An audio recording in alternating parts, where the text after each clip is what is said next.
Welcome to the Leasing Highway, a podcast focused on the heartbeat of the apartment industry. We're so glad to have you with us. We also want to thank the Apartment Association of Metro Denver for presenting this podcast with us. I'm Karen Gladney, one of your co-hosts. And I'm Ian Andrews, and today we're joined by Darren Everett, who is the president of BLDG Management and a principal of BMC Investment. So thank you so much for joining us today, Darren. And I'll turn it over to you to introduce yourself and share a little bit about your background and story. Yeah, thank you both. I'm excited to be here, and I took a moment to watch some of the other podcasts, and I'm in some really, really awesome company, and found out Jeff Hawks has a beard now. That's cool. Who knew? Yeah, but yeah, just reminded about just the awesome people in our industry, and both of you included, obviously. So yeah, a little bit about me. I didn't plan to be in this business. I think that was kind of a common theme, it looks like, with a lot of folks. That's everybody kind of falls into this. Nobody grows up and says they want to deal with multifamily property management in their career, typically. But I'm from Castle Rock, so I grew up in Denver. Colorado is a special place to me. I travel frequently, and I always, am happy to come home. I'm always like, hey, Colorado is tough to beat. In fact, I haven't found a place better than it yet. So I'm from here. I went to Douglas County High School, went to college at University of Denver, undergrad and grad school, and I've always loved real estate. And I was fortunate enough to get a job right before the economic downturn. I was able to hold that job through the downturn. I fell into land development, which is kind of a weird way to start out in real estate. Not a lot of people, it's kind of a niche part of the overall real estate investment sphere. And I worked for a local gentleman named Lee Alpert, who became my mentor. Lee's a Denver guy, Denver native, and he self-made and is responsible for a lot of the neighborhoods that people live in today in and around the Front Range. And as part of that process, I learned a lot about what I didn't want to do, which is a lot of local, political and entitlement work. There's a frustrating part of that business that, it takes a long time to get projects approved and through, et cetera. And I always had kind of an eye towards residential real estate. And I liked the rental part of residential real estate. And so when the downturn happened, he said, hey, I'd like to maybe expand my investment portfolio, and I'd like to look at some other ways to grow my business. And Jeff Hawks was actually one of the guys we met with. And Jeff, at the time, this is like 2009, said, you guys should buy every apartment building you can get your hands on, which we didn't. And I kind of chalked it up to the broker trying to sell us Exactly. apartment buildings. But his point was that, look, Denver is, irrespective of where the market is going to be and continue to be a very desirable place where people want to live, and there's not enough apartments to fill that demand. And he was absolutely right. And so at the time too, I had friends living in Capitol Hill, and all the headlines were like, the sky is falling, economic downturn, et cetera. But these apartment buildings were full, and they were living in them because they wanted to be walkable and close to a lot of the cool stuff that Denver had to offer. And so it was kind of an obvious thing. It was like, apartments are good, despite everything else. And as part of that process, I really couldn't get Lee that excited about the concept of owning apartments. I think they were inherently a little messy. Owning a place where a bunch of people live just sounds like a lot of work, because it is. But as part of that process, so he wasn't that excited about investing in apartments, but in comes his son-in-law, my Silver Fox partner, Matt Joblin. And Matt and I started talking about doing deals, and deals meant buying apartments. And, we never really thought about building a business around it. It was just kind of like, hey, let's start this and partner and buy a couple multifamily communities and go from there. So Matt had some really great connections kind of in the investor capital markets space, and got a couple of guys in New York to believe in us. and we had no track record. Neither of us had done multifamily ever. We had a story, which was like, we're going to buy this stuff. It's going to be great. And look at all these great returns. Kind of what I just told you. Denver's great. But no track record at all. So we wrote a business plan. Literally, it was like a 2-page Word document about buying multifamily communities, I think under 100 units, and wasn't really much more sophisticated than that. And they signed off on that and said, we believe in Denver, we believe in you guys. And so we found our very first community. It's called the Amherst on South Federal. It was called Loretto Manor back in the day. This is 2011. So it took us about 6 months to find a community.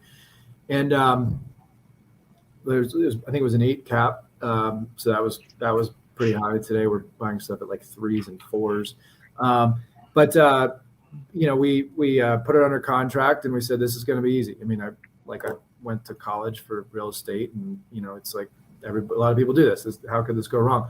So we put it under contract. We had our investors ready, so we had our equity lined up. But then we went out to get a loan, and we literally got laughed out of every bank conference room in town, where it was like, hey, cool story, guys.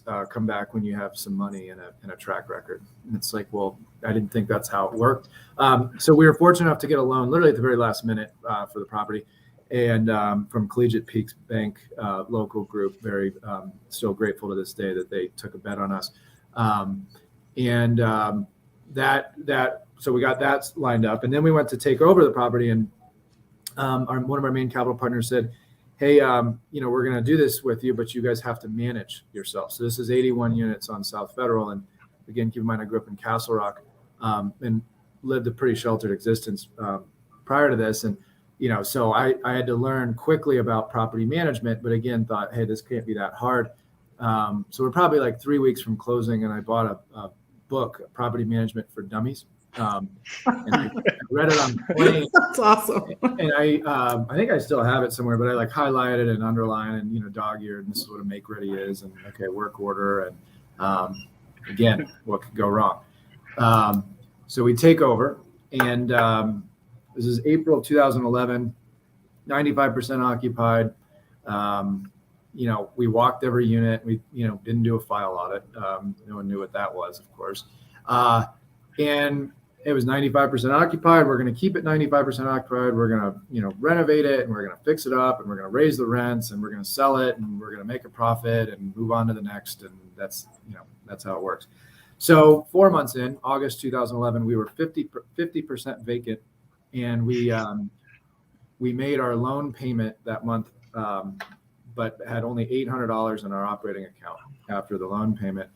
And our original business plan was we were not going to personally guarantee any loans, and of course we had to personally guarantee the loan to get it done. So I was like really sweating, and I out of the downturn, you guys probably experienced this. I mean, people got pretty ruined on stuff like this, and so we went back to our investors and said, hey, we need to call some money.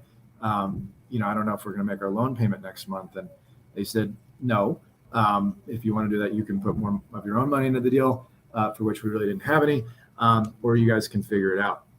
So the obvious answer there was we had to figure it out, and we did. Slowly we kind of dug out of that hole. And the option that I learned quickly in this business was you can shortcut, and we can bring the crummy folks back in that, drug dealers happen to pay their rent on time. And they don't fall behind, but bringing that clientele back into the community would have negative long-term consequences, and we wouldn't be able to execute our business plan. So you're really just doing the right thing all the time, pays off in the end. And that's what we stuck to, and we did it. And it became a real success story. The Amherst got nominated by the Urban Land Institute for its, in the influence category. We lost to Union Station. And I was so convinced and so passionate about that project. I had written my at the ULI Awards dinner, like what I'm going to say when Amherst wins, and everybody's like, you were never going to beat Union Station, But the point was, it got nominated, and it showed this isn't an us story, but the impact you can make on a community through multifamily residential real estate. So made about every mistake we could have on that one. We repeated a lot of those, unfortunately, over the years. But that's how I got my start into the business. And kind of a humble beginning story. And from there, we started acquiring more deals and, managed more properties, and our business grew. And here we are today. So that's my how I got started in the business story. That is something. I mean, and that was just you and Matt, right, at the Amherst? I mean, yeah, we had, we were fortunate to team up with a couple of people that knew a little more than us about property management. But I was with Mark Cheddar it was a couple of years ago, and I was telling him some of the creative things we did to get people out, and he's like, "You can't tell me that. Like, you can't." La, la, la, la. Yeah, in the figure it out category, we had to really figure it out. But the point on that story that I think was became a pillar of kind of how we operated in our outlook on our business was, I saw the worst in people, with drug dealing and prostitution and all kinds of crazy stuff that I'd never been exposed to in life. But I saw the best in people, and I realized, irrespective of your income strata or your education or whatever, like, a community is a community. And one of the coolest things, and it became and is a passion of mine, is the impact our industry can have on where people live and the turnaround and transformative aspect of what we do within communities. So that specific project became a catalyst for improvement on South Federal and crime and, kids going to school and all kinds of things. And it's like, that is really cool. That is what became kind of the passion outlet for me in our space. So we've done that well on some properties. We've stubbed our toe on some properties, but the Amherst was the one that kind of started it all. Yeah, what a special piece of folklore to have. You talk to companies that have grown and gone through time, and those initial stories of how you came to be and that foundation makes such an impact. And two, what an honor to have gotten that nomination. Win or not, just the nomination is incredible for the impact that you ended up making a difference. I mean, that's what we all want to do, right? Is make a positive difference. And what a great way to start out your company. We'll take a quick break, and we'll be back on the other side to hear more from Darren. So thank you, Darren.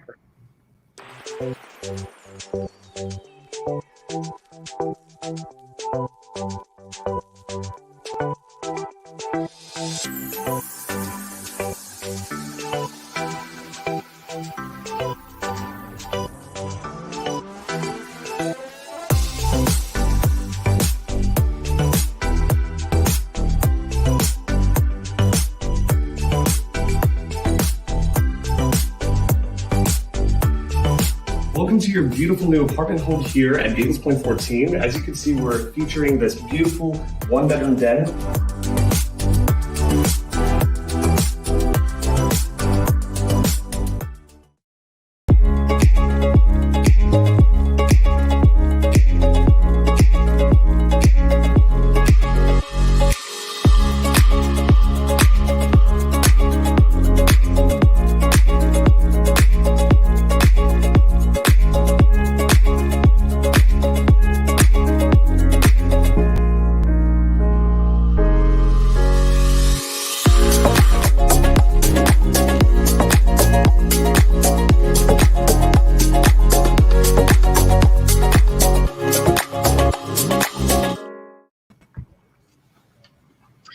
Welcome back.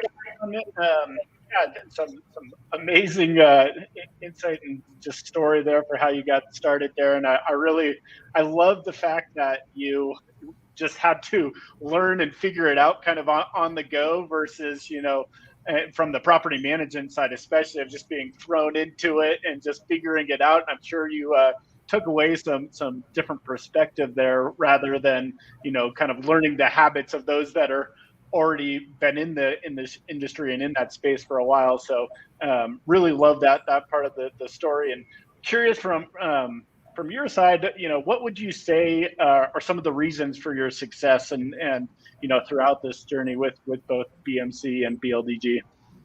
Yeah, I mean, it's obvious, and it sounds cliche, but people, and it's all about the people. It's all about the people. And that's, that's, when I was giving the Amherst story, the Amherst really took off when we had the on-site team that was all in, that was really operating with purpose out there. I mean, it was kind of the good to great moment, and it really is that same way at every community, and that's obvious. So I kind of, when people ask what I do, it's like I'm in the people business, and how do you foster that, and how do you continue, and how do you stay in that balance where you don't swing all the way to just being this investment company, or you don't swing all the way into just being this only operations culture, but finding that sweet spot has defined the success of our growth, period. Yeah. That's, people, I like that you say you're in the people business, because they're the foundation of these communities and helping things grow. So speaking of communities and new things going on, you have been in the news for a new community you've got going on in outside of Castle Pines, and would love to hear about it. Talk a little bit about what you guys are doing there and the vision for that. Yeah. So I grew up in Castle Rock, and I actually worked on the project that it's located in the master plan community is called the Canyons, and I worked on that for the Albert family prior to starting BMC and BLDG. So it's kind of a full circle project for us. But yeah, that's the suburban story obviously has been strong, has been making a lot of headlines coming out of COVID. But the project there is a little bit unique in that it's there's a conventional multifamily community with a single family rental community directly adjacent to it, and they're going to be operated together, kind of a master plan within a master plan, if you will. And going back to kind of how we think about these things truly as communities, and as places where people aren't just living for a short term, but they're hopefully putting down roots in our rental communities. That's really how we're programming it and approaching it.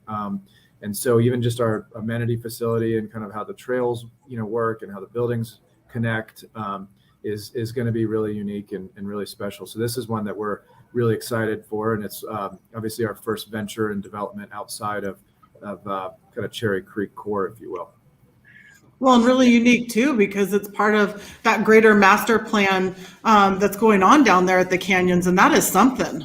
Yeah, we're grateful that we get a really cool project within a really cool project. Yeah. So it's like that's a pretty unique setup.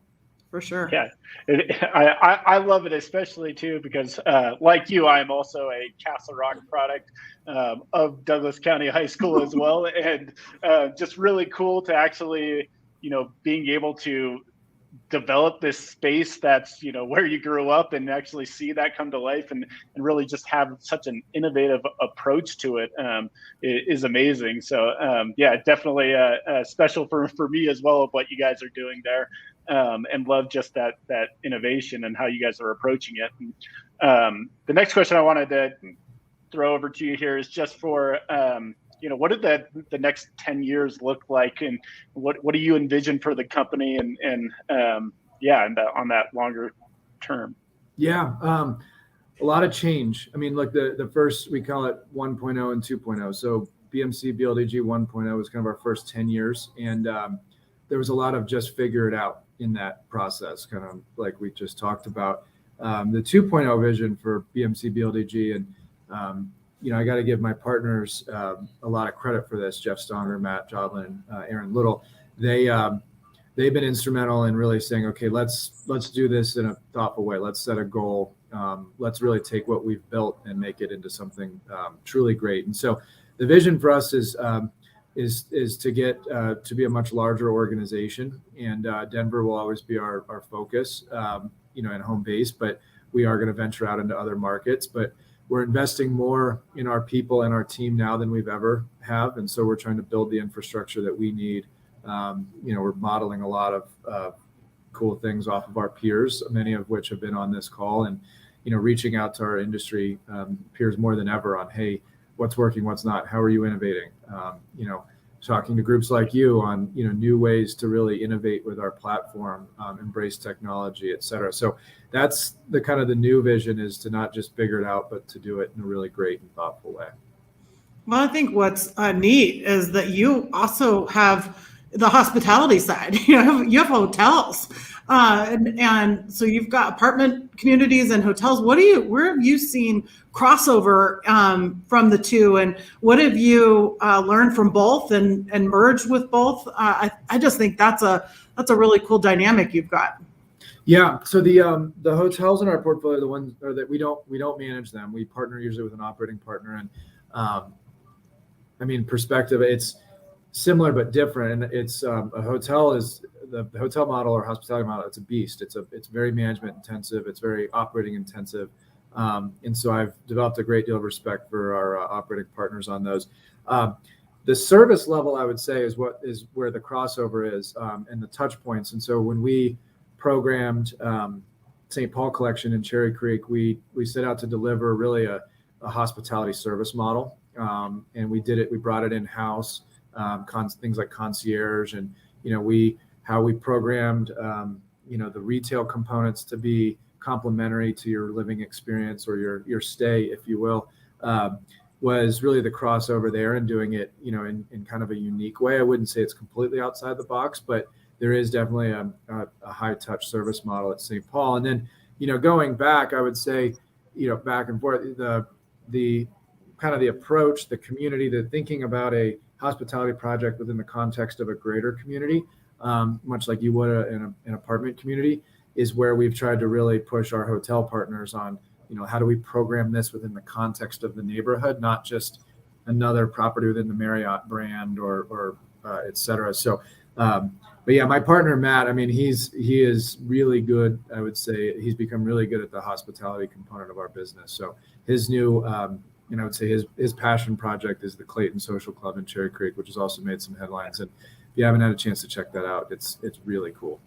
Well, yeah, and you're doing a membership there, and you've got events that go on there, which to me, when I was looking, that reminds me of on the multifamily side, the resident events and that building, like you just said, community within a community. So really neat to see both of those for y'all.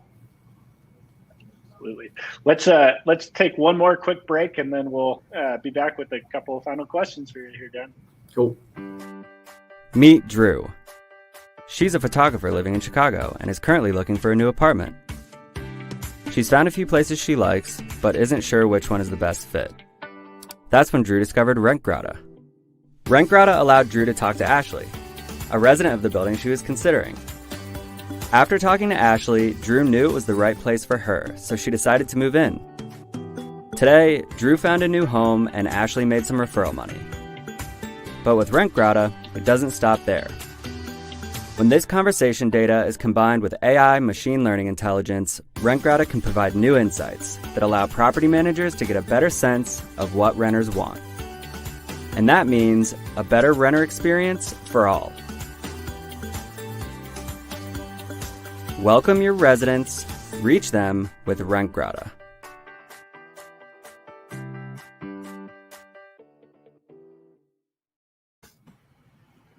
Awesome. Welcome back, everyone. Want to change it up a bit here and find out a little more information about what the life of Darren Everett's like outside of work, and what fuels you outside of work, and how do you recharge? I'm not a very exciting guy. I hear some of my predecessors on this podcast have some pretty cool things they do, but I love spending time with my family. That is a passion of mine. My kids are getting into kind of sports playing age, so it's all consuming at the moment.